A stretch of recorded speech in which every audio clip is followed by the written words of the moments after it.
በስመ አብ ወወልድ ወመንፈስ ቅዱስ አሐዱ አምላክ።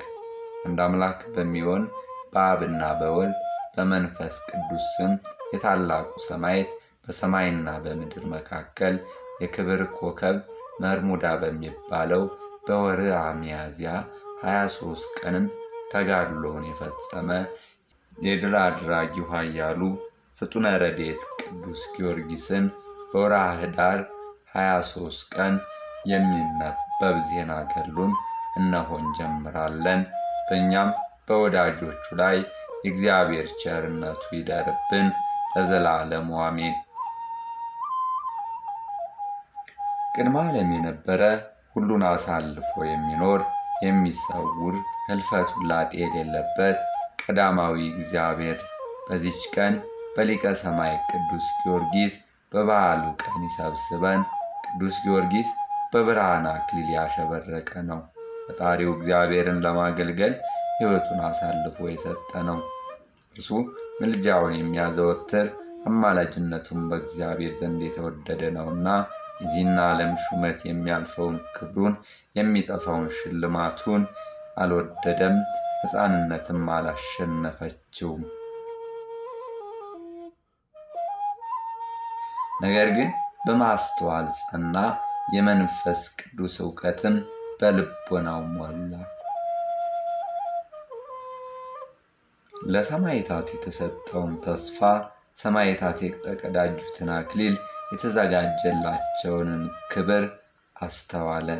ይህንንም በተረዳ ጊዜ የአምላክ ፍቅር በልቦናው ነደደች። መንግሥተ ሰማያት አጓጓችው። ከስም ሁሉ የሚበልጠውን የከበረና የተመረጠ የሰማዕትነትን ስም መረጠ። ሰማያዊት የክብር መንግሥትን የሚወርስ ዘንድ ተመኘ። ወንድሞቼ ሆይ ዛሬ በዚህ የሰርግ በዓል ኑ ደስ ይበለን፣ ለእግዚአብሔር ምስጋና እናቅርብ። እንደ ነቢዩ ዳዊት አንተ የመረጥኸው በረድኤትህም የተቀበልከው ብፁዕ ነው እንበል። ደግሞም አንተ የሠራኸው የቀጣኸው ሕግህንም ያስተማርከው ብፁዕ ነው እንበል። የነቢዩ የዳዊት የትንቢት በዚህ ቅዱስ ላይ በእውነት ተፈጸመ። የከበረ ስሙን እንዲያስተምር ይህንን ኃያል ቅዱስ ጊዮርጊስን ወዶ የመረጠው እግዚአብሔር ክብርና ምስጋና ይግባው፣ አሜን። በዚያም ወራት በሀገሩ ሁሉ ላይ ሥልጣን ያለው ስሙ ዱድያኖስ የተባለ የፋርስ ንጉሥ ነበር። እጅግ ብርቱ ሆነ። በሰባው ነገሥታትም ላይ ሥልጣን ነበረው። የምድር ነገሥታት ሁሉ ለእርሱ ተገዝተው ነበር፣ ከሥልጣኑ በታች ነበሩ። ነገር ግን ፈጣሪውን የካደ እንደ ናቡከደነፆርም ልቡ የደነደነ ነበር። በዘመኑም የመናፍቃንን የክህደት ነፋስ ይነፍስ ነበር። ስደትን አበዛ። ክርስቲያንንና አብያተ ክርስቲያንን ይቃወም ጀመር። እንዲህ ብሎ ለዓለም ሁሉ መልእክት ጻፈ። እኔ ዱድያኖስ ነኝ። ንጉሥ ከሥልጣኑ በታች ላሉት ነገሥታት ይጽፋል። ሰላም ለእናንተ ይሁን። የክርስቲያን ወገኖች ነገር ከእነርሱ የተነሳ ሀገሪቱ በመላ እስክትታወክ ድረስ ስሙ ኢየሱስ በሚሰኝ በአንድ የማርያም ልጅ ምክንያት ሊያደርጉት ያሰቡትን ሁከት ሰምታችኋል። አይሁድ የሰቀሉት ኢየሱስ ክርስቶስን ብቻ ነው እንጂ አጵሎንን፣ ጵሊደንን፣ አርዳሚስን፣ ዲያስን፣ ኢራቅሊስን፣ ዝዩስን፣ ኤዝቢልን፣ አርናኮን፣ ስቅማን፣ ድሮስን የቀሩትንም አማልክት አያመልኳቸውም። አሁንም መኳንንት፣ መሳፍንት፣ የከተማ ሹማምንት፣ ወታደሮችም ሊቃውንትም ላስረዳችሁ የምወደው ምን እንደሆነ ታውቁ ዘንድ ሁላችሁም ከነ ሰራዊታችሁ ወደ እኔ ኑ። በስራያቸው መንግሥታችንን ሳያጠፉት አንድ ልብ ሆነን የምናደርገውን እንምከር። ስለዚህ ነገር ጻፍኩላችሁ። ለመንግስታችሁ ሰላምና ጸጥታ ይሁን ብሎ በየሀገሩና በየአውራጃው ሁሉ የክህደት ደብዳቤ ጻፈ። ያን ጊዜም በ5 ዓመት ፍጻሜ አላውያን ሰባው ነገስታት ቁጥር ስፍር ከሌለው ከሰራዊታቸው ብዛት የተነሳ ምድር እስክትሸበር ድረስ ብዙ ሕዝብ ከእነርሱ ጋር ነበር። ስፍራውም ጠቧቸው ነበር። በመጡም ጊዜ ለዚያ ክፉ ባላጋራ ዱድያኖስ ሰገዱለት። ነገስታቱ ሁሉ ለእሱ እጅ መንሻ ቀረቡለት። ክፉ ዱድያኖስም ይህንን አይቶ ታበየ፣ እጅግ ታጅሮ ልቡን አደነደነ፣ እንደ አንበሳ ይደነፋ ጀመረ። 7 ቀንም በየዕለቱ ከእነርሱ ጋር ምሳ አደረገ፣ ለማንም ፍርድ አያደርግም ነበር። እነዚህ የግብዣው ቀናት ከተፈጸሙ በኋላ ያ ሰነፍ ከሃዲ ዱድያኖስ በአደባባይ ለፍርድ ተገኘ። ነገስታቱም ከእርሱ ጋር ተቀምጠው ነበር፣ መሳፍንትም በዙሪያው ቆመው ነበር። ያን ጊዜም 7 ጣዖታትን አቆመ፣ አማልክትም ብሎ ሰየማቸው፣ ሰገደላቸው። ተከታዮቹንም እንዲሰግዱላቸው እንዲሰውላቸውም ግድ አላቸው። ከዚህ በኋላ ክርስቲያን ነኝ ብሎ በአፉ የሚያምን ሰው ሁሉ በዚያ ቅጣት ይቀጡት ዘንድ የሚያስጨንቁ መሳሪያዎች፣ የተሳሉ መቁረጫዎች፣ ልዩ ልዩ የስቃይ መሳሪያዎች አዘጋጅቶ ያ አሳች ከይሲ የስቃዮቹ መሳሪያዎችን ሁሉ ወደ ፍርድ አደባባይ አቅርበው እንዲያስቀምጡ አዘዘ። በዚያም በስቃዩ መሳሪያ መሃል የብረት አልጋዎች፣ የብረት ምጣዶችም፣ መንኮራኩሮች፣ አጥንት ለመስበር የሚችል ከብረት የተሰራ የእጅ መቁረጫ መላስ፣ ለመቁረጥ የሚችል ቢላዋ፣ አጥንት ከጅማት የሚለይ መውጊያ፣ አእምሮ የሚነሳ መሳቢያ፣ ችንካሮች፣ መርገጫ ቀስት፣ ጥርስ የሚያወልቅበት ጉጠት፣ አጥንት የሚቀጠቅጡበት የተሳሉ መጋዞች፣ አፋቸው እንደ መጋዝ ጥርስ ያለው የብረት ድስት፣ ረዣዥሞች የብረት በትሮች፣ ጥርስ ያለው የብረት ጎመድ፣ መሳሪያዎችን ሁሉ በየአይነቱ ተዘጋጅቶ ነበር። ይህ መሳቲ ከይሲ ዱድያኖስ አማልክቶችን ለመስደብ ልቡ የሚያመነታ የማይሰግድላቸውም ቢኖር በሕይወታቸው ሳሉ ቆዳቸውን እንዲገፏቸው በፊቱ የተሰለፉ ብዙ የስቃይ መሳሪያዎችንም በስጋቸው ላይ እንዲያሳርፉ ብዬ አዝዣለሁ። የልጆቻቸውንም ደም አፈሳለሁ፣ ራሳቸውን እቆራርጣለሁ፣ በጽኑ መሳሪያ ጭንቅላታቸውን እቆርጠዋለሁ፣ ጭናቸውን በመጋዝ እቆርጣለሁ፣ እንደ ምርኮም እበታትናቸዋለሁ። ሆድቃቸውን አፈሰዋለሁ፣ በመጋዝም ስራቸውን እበጥሰዋለሁ። ዓይናቸውን አውጥቼ በእጃቸው አስታቅፋቸዋለሁ። አምላካቸው ኢየሱስ ክርስቶስ ከእጄ ያድናቸው እንደሆነ እስካይ ድረስም ስጋቸው ለሰማይ አዕዋፍ ለምድር አራዊት እንዲጣል አደርጋለሁ ብሎ በመሐላ ትእዛዝ ሰጠ።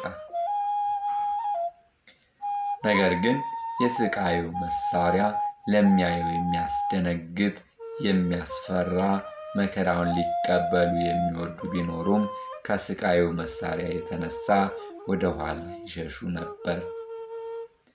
እግዚአብሔርን የሚወዱ ብዙዎች ሰዎችም ይህን በሰሙ ጊዜ በአብያተ ክርስቲያናት ላይ ከተነሳው ከዚህ አውሎ ነፋስ ግርማ የተነሳ እንደ ሰም ቀለጡ።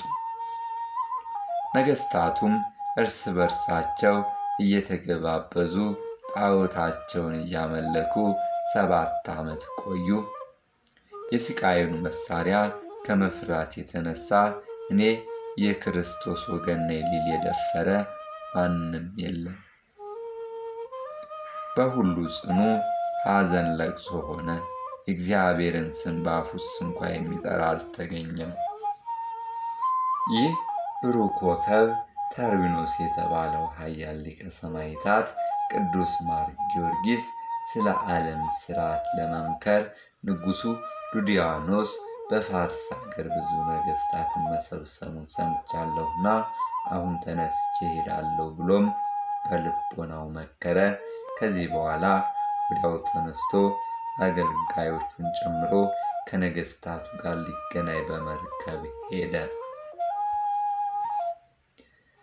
ሊቀ ሰማዕታት ቅዱስ ማር ጊዮርጊስም ወደ ንጉሡ ከተማ በደረሰ ጊዜ ነገሥታቱ ጌታችን ኢየሱስ ክርስቶስን ሲነቅፉ ሰማ።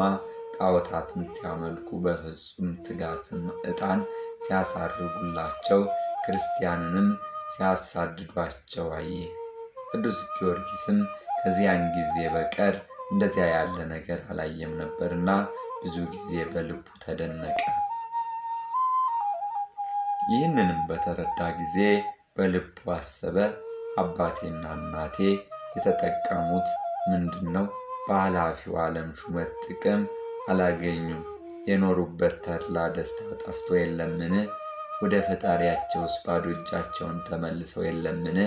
ከሰው ማን የበደለ ቢኖር ሥላሴ እነርሱን ይቆጣጠሯቸዋል ብሎ ሰማይና ምድርን በፈጠረ እግዚአብሔር ዘንድ በመንግሥተ ሰማያት ታላቅ ክብርን የሚያገኝበትን አሰበ። ኃያሉ ቅዱስ ጊዮርጊስ እኔ የዚህን ዓለም ክብር ፈጥኖ የሚፈልገውን ተድላ ደስታውንም ትቼ መንግሥተ ሰማያትን እወርሳለሁ፣ ለድሆችና ለጦም አዳሪዎች እሰጣቸዋለሁ።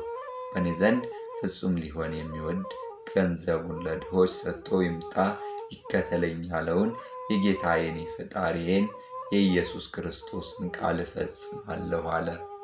ዳግመኛም አውጥቶ አውርዶ ወገኔን የሰማይና የምድር ፈጣሪ ክርስቶስን የሚያመልኩበትን አገሬን ትቼ ለምን መጣሁ? እግዚአብሔርን ትተው ሰይጣንን ወደሚያመልኩ ወደ እነዚህ ሳላውያን ለምን መጣሁ? መንግሥታቸው ከእነሱ ጋር ፈጥና ከምታልፍባቸው ከእነዚህ ርኩሳን አላውያን መሾምን ስለምን እፈልጋለሁ? አሁንም እግዚአብሔር ይቀበለኝ ዘንድ የማደርገውን ያውቃለሁ። እንግዲህ እኔ ኃላፊውን የዚህን ዓለም መንግሥት አልሻም፣ ለዘላለም የሚኖረው ፈጣሪ ኢየሱስ ክርስቶስ የሚያወርሰኝን መንግሥተ ሰማያትን እሻለሁ እንጂ ከእንግዲህስ ወዲህ በዚህ ዓለም እስካለሁ ድረስ ወደ ሀገሬ ወደ እናቴም አልመለስም። ስለ ኢየሱስ ክርስቶስ ከእርሷ ተለይቻለሁና ለዘላለም የምትኖረውን ጌታዬ ኢየሱስ ክርስቶስ የሚሰጠኝን ሕይወት ተስፋ አደርጋለሁ እንጂ ስለ ቅዱስ ስሙም እመሰክር ዘንድ እርሱ በቸርነቱ ያጸናኛል። ስለ አጽሜም ወደ ሀገሬ ወስደው ከቀደሙት አባቶቼ መቃብር እንዲቀብሩኝ እርሱ ፈጣሪ ያስባል አለ። ያን ጊዜም መንፈስ ቅዱስ በቅዱስ ጊዮርጊስ ላይ አደረበት። በልቡም እነዚህን ነገሮች አሰላስሎ ከፈጸመ በኋላ አገልጋዮቹ ወዳሉበት መርከብ ተመልሶ በልቡ ያለውን ሁሉ ነገራቸው። እነርሱ ጌታችን ሆይ ነገሩ እንዲህ ከሆነ ለምን እንደመጣን ለምን እንደተመለስን ማንም ምንም እንዲያውቁብን ሳናደርግ ከነ መርከባችን እንመለስ ብለው ማለዱት። ቅዱስ ጊዮርጊስም ምንጊዜም ይህ በእኔ ዘንድ አይደረግም፣ ከእንግዲህ ወዲህ ወደ ሀገሬ አልመለስም፣ ተመልሼ የእናቴን ፊት አላይም፣ ፍጥረቱን ሁሉ ለፈጠረ ለሰማይና ለምድር ንጉሥ ጌታችን ኢየሱስ ክርስቶስ በማደርገው ሐሰት በሌለበት ምስክርነት በዚች ቦታ ሞታለሁ እንጂ። አሁንም ከእኔ አርያነት የወጣችሁበትን ደብዳቤ ተቀበሉ። ነገር ግን እናቴና እህቶቼ ተለይቼ መቅረቴን አውቀው በሐዘን እንዳይሞቱ እናንተ እኔ በሕይወት ሳለሁ ወደ አገሬ እንዳትመለሱ በእውነት ሁሉም በፈጠረ እግዚአብሔር ማሉልኝ።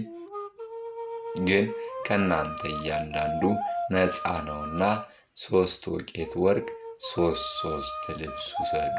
ከእኔ አገር በቀር ወደ ወደዳችሁት ወደ መረጣችሁት ሂዱ። እናንተ በሕይወት ሆናችሁ እኔ መሞቴን የሰማችሁ እንደሆነ ስለ እግዚአብሔር ብላችሁ የወዳጅነት ሥራ ስሩልኝ። ሥጋዬን ገንዛችሁ ወደ አገሬ ወስዳችሁ ቅበሩ አላቸው።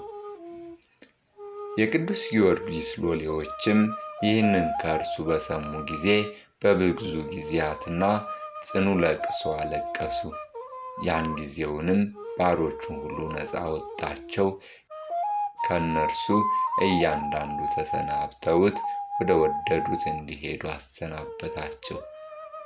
ግን መልካሙ ተጋድሎውን እስከሚፈጽም ድረስ ወደ ልዳ አልተመለሱም። 3ቱ አገልጋዮቹ ግን እርሱን እየተከታተሉ ተጋድሎውን ያዩ ከቅዱስ ጊዮርጊስ ጋር በፋርስ ኖሩ። ከዚህ በኋላ ቅዱስ ጊዮርጊስ ገንዘቡን ሁሉ አንስቶ ለድሆችና ለጦም አዳሪዎች መጸወተው። ምን ሳያስቀር እስከ ለበሰው ልብስ ድረስ ለተራቆቱት ሰዎች ሰጣቸው። ከዚህ በኋላ ፈጥኖ ሄደው በአላውያን ነገሥታት ፊት ቆሞ እኔ የክርስቲያን ወገን ነኝ፣ በጌታችን ኢየሱስ ክርስቶስ አምናለሁ ሲል አሰምቶ ተናገረ። 70 ነገሥታቱም ልዩ ልዩ ስቃይ እያዘጋጁለት እስከ 7 ዓመት ድረስ በልዩ ልዩ ስቃይ ሲያሰቃዩት ኖሩ። ከእነርሱ አንዱ እንኳ ሐሳቡን ሊያስውጠው አልቻለም። 7 ዓመት ሁሉ እያንዳንዱ የስቃይ ሕግ ያወጣለት ነበር። እነርሱ ሊያሸንፉት ከእውነተኛ ሃይማኖትም ሐሳቡን ሊያስወጡት ይፈልጉ ነበር፣ ነገር ግን አልቻሉም። በእግዚአብሔር ላይ ያለው ፍቅሩም አልጎደለምም። የእግዚአብሔርን ክብር እንዳያስተውሉ ሰይጣን ዓይነ ልቡናቸውን አሳውሮታልና። ሊቀ ሰማዕት ቅዱስ ጊዮርጊስ ግን የተሳሳታችሁ ነገሥታት ሆይ ይህንን ስህተታችሁን አርቁ፣ የክህደትን ስም አትጥሩ፣ ሰማይና ምድርን ያልፈጠሩትን ጣዖታትንም አማልክት ናቸው አትበሉ። እነርሱና የሚሰግዱላቸው የሚያምኑባቸውም ከምድር ገጽ ይጠፋሉ። አመፀኞች ነገሥታት ሆይ የእናንተ ኃይል እኔን አያስፈራኝም። እኛ ክርስቲያን በእውነት ለዘላለም በመንግሥት በኃይል በፈቃድ አንድ ለሆነ ለአንድ አምላክ አብና ለወልድ መንፈስ ቅዱስም እንሰግዳለን ብሎ አሰምቶ ተናገረ። የኃያሉ ሊቀ ሰማዕታት ቅዱስ ማር ጊዮርጊስ ጸሎቱና በረከቱ ከወዳጆቹ ከሕዝበ ክርስቲያኑ ጋር በየጊዜውና በየሰዓቱ ይሁን ለዘላለም አሜን።